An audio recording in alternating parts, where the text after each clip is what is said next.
Hello and welcome to the Medical Ancillary Sales Podcast. I'm your host, Michael Berg, joined as always by Viv Hudson. Viv, we have a topic that we've already gone over several times, but this is probably the most important topic for a medical ancillary sales professional, and that is follow-through. It's that F word. It is the F word, but it is the number one reason that I've been able to diagnose, and I know we've talked about it a bunch, Viv, but what separates those elite sales reps, the people who are making seven figures, high six-figure incomes, from the people that are making good or below average incomes, it really comes down to follow-through and implementation, doesn't it?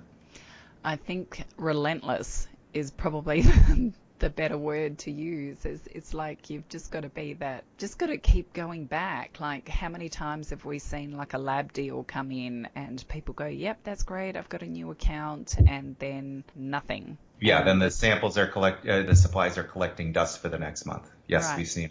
We've seen it a million times. Right. So why do you think, Mike, that there's so little follow through on a sale?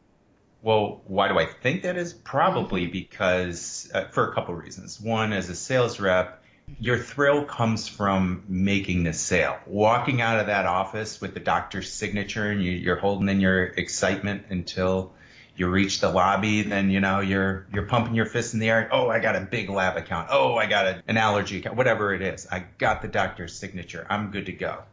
And a lot of salespeople chase that thrill. And the boring stuff is getting the plan together and implementing that plan and how you're going to carry it through. And then I think the second reason is that doctors can be intimidating. And sometimes people, I think psychologically, think, oh, if I go back in or if I'm bugging them too much, I'm going to scare them away. Or they're going to look for a reason not to do it. I'd rather just fly under the radar. But flying under the radar how many times have you seen it work, Viv? Oh, look, I think that if you consider by the time you've walked out of the doctor's office, they've probably already forgotten what they've signed up for. So they're on to their next patient or exactly. So unless you've got something that's pretty gobsmackingly awesome, and let's face it, a lot of those are few and far between, what you've got is just mainstream. How do you stand out? You've got to be that squeaky wheel. It's the squeaky wheel that gets the oil, right? So if you keep going back and checking in with them, and I think one of the key things that I always would look for is to find an in-office champion, and that person is not the doctor, and someone that you can go to and someone that you can access that is really going to be your support person within that practice and build up a relationship with them.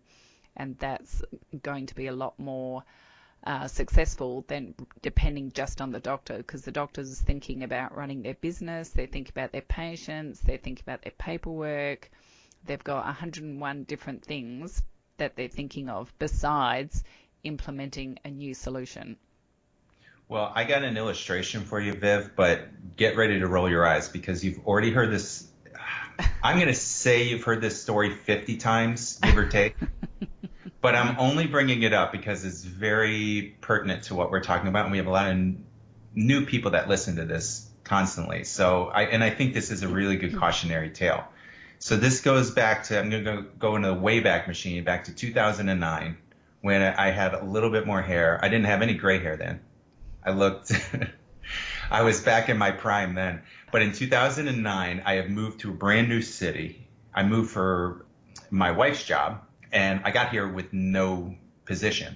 So I picked up a medical ancillary because I was a pharmaceutical rep before in the previous city. I picked up an ancillary, and I didn't really know anything about ancillaries. I just started selling it. But meanwhile, I was interviewing for corporate jobs, and I did this just as a stopgap.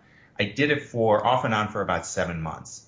And I signed up during that time 16 accounts. I kept really good records of everything. So I signed up 16 accounts in that time.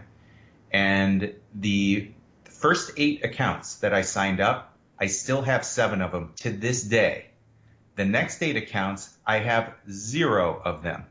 0. In fact, I'm going to, sorry. So the point being is that let's say I made sales in months, the first 8 sales I made in months 3 and months 4.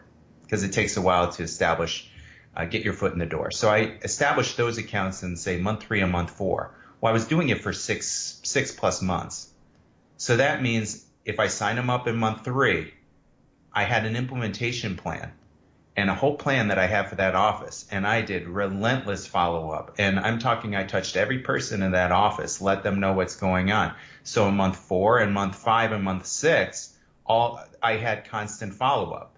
But the accounts that I signed up in months 5 and month 6, I quit doing it because I got full-time position. I wasn't allowed to do anything else. So I did 0 follow-up with them, and I kept none of those accounts. I don't know if I've ever told you that story before. You ever heard that one? I think even my son who edits the podcast has heard that one. Yes, everybody's heard it, but a few people haven't. But it is just a cautionary tale. I realized at the time, I'm like, geez, I wish I would have done just an extra month of follow-up on these, and I probably would have kept at least 3 or 4 of those accounts. And here it is. Still to this day, I get a check from that vendor on that ancillary, because once you get them, as hard as it is to get a doctor into a habit, it's just as hard to get them out of a habit. So you want the habit to be, you're using my service. If you can do that, then you have long-term accounts. I mean, we see accounts from that some people have brought us from different parts of the country where they've been on autopilot for years now, where it's just steady money for those reps. But it didn't happen by accident. It happened because they had a plan. So it really starts with the plan. I'm going to turn the tables on you, Viv. Let's take something like Clean Assure, because that is one of the hot new tests, and a lot of people are having success promoting that to doctors. But I can already see what's going to happen, Viv. It's a new test. People are excited about it. We're getting kits out like crazy. But, of course, what ends up happening is you mentioned at the beginning of this recording, a lot of those kits are going to sit on the shelf and collect dust and eventually find their way to the dumpster. So, Viv, let's say you have an account that says, Viv, I want to go ahead and do the Clean Assure. This looks good. Yes, they sign the paperwork, send us out the kits to get started. Tell me your strategy from that point going forward. Right. As soon as that comes through, then you are going to send the form in to the lab. You are going to find out when those kits are going to be delivered. Where possible, you're going to get tracking so that you know when those kits are going to arrive at the clinic, or even if you could take them in yourself or have a couple of starter kits to take in yourself. Once they're in the practice, I would be checking in to find a suitable time to make sure that all the affected people are present for training. I would be there with donuts on the training day at the training time, and I would make sure that everybody fully understands the process after the training. Then I would say, okay, how many tests do you think that you can have done in the next 1 or 2 days? I'm going to be back in tomorrow and check how things are going and just follow up. And then once you go back the next day, I would say, right, I'll be back again tomorrow, and just keep touching that client until it's become part of their mainstream processes. Because the more intense you are at that startup phase, then the more likely they are going to take that on moving forward. If the kits come in and they sit there for a week and then you go in, you've probably already lost it by then. You've got to be right on it the whole way through, and the quicker the better. So as Jason always says, time kills deals. So don't let it sit, right? That is the truth. Yes, I think to even drill that down, to get more specific, because I did just do a lunch yesterday with one of our reps here in San Diego, and we talked about Clean Assure. And then as we walked out of there, we were talking about, okay, so what is the plan? Well, the number one plan is, as you go back into the office, and I've mentioned this, I have a training video on this, and I've mentioned this in a couple other podcasts, I try to reverse the tables on the decision makers. Once they say yes and they want to do it, now you want to have them sell you. So, Doc, I'm excited to get this going for you. I know this is going to be a huge success, and this is going to help you. And then you identify the pain points. I know you had mentioned that this would help make this safer for your patients, reduce your liability, help your MIPS composite score, and just help identify any potential adverse drug reaction and mitigate that risk of hospitalization. I can help you do that. where do you see what are the benefits you're looking to get out of this? You let them tell you those things first, and then you're parroting those things back to you as you're doing the implementation. Doc, I know you mentioned that these were the benefits you were looking for. I'm here to help you achieve your goals using this in your practice, meaning how often do you see yourself using this? And Doc, it doesn't matter to me if you find room for this once a week, once a month, or 10 times a day. I'm here to help you achieve the desired result that you're looking for. But you tell me. And then whatever they tell you, well, I probably use this maybe 2 or 3 times a day, Mike. Okay, great. Here are the kits. I'm going to go ahead. We're going to orient the whole staff. Now I'm going to come back at the end of the day. All right. I'm going to be back here about 4:30. I mean, this is the people who are successful. This is what they do. They get down to this level. Let's say you bring in those bagels or the donuts in the morning and you sit in the lunchroom and you say, you know what, I'm not going to take up any of your staff time. I'm going to camp out there for the next hour. But if you could send the medical assistants back one by one, I just need about 1 minute with each. Just give them a little tutorial on how to use this. And you're touching each person in the staff.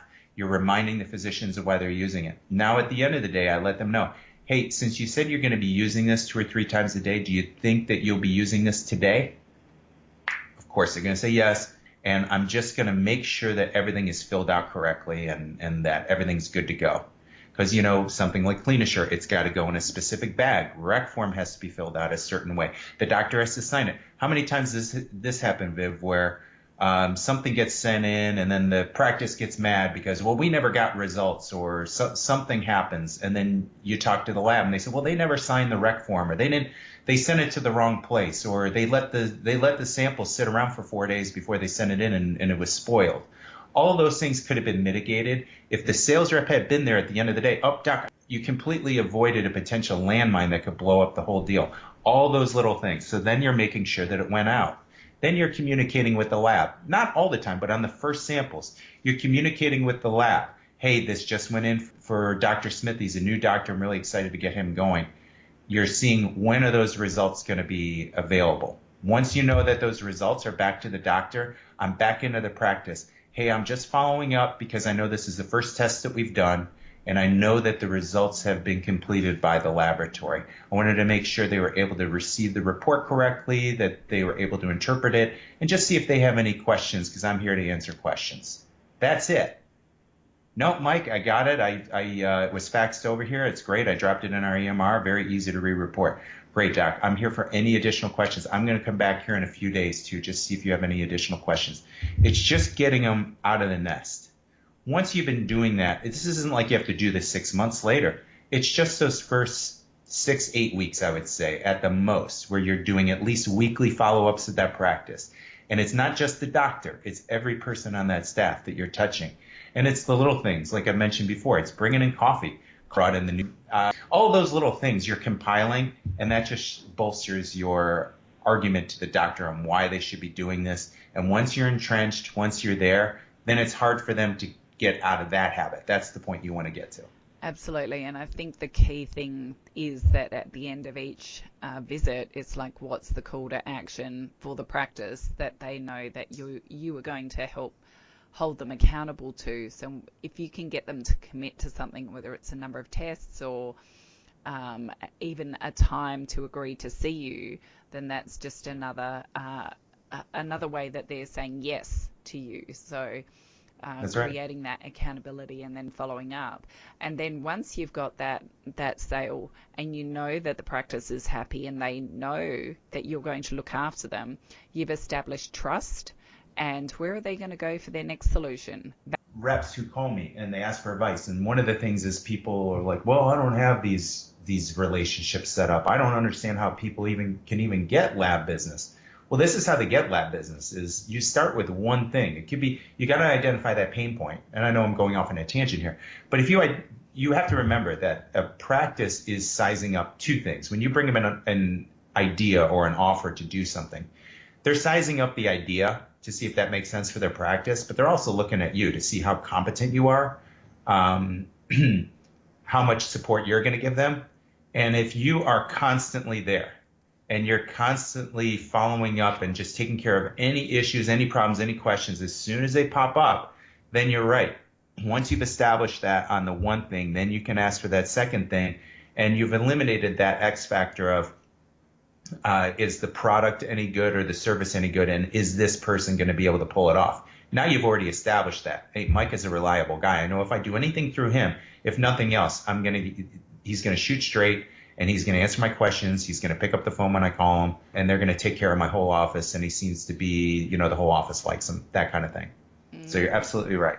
Have we gone too long here, Viv? I think we've killed that one.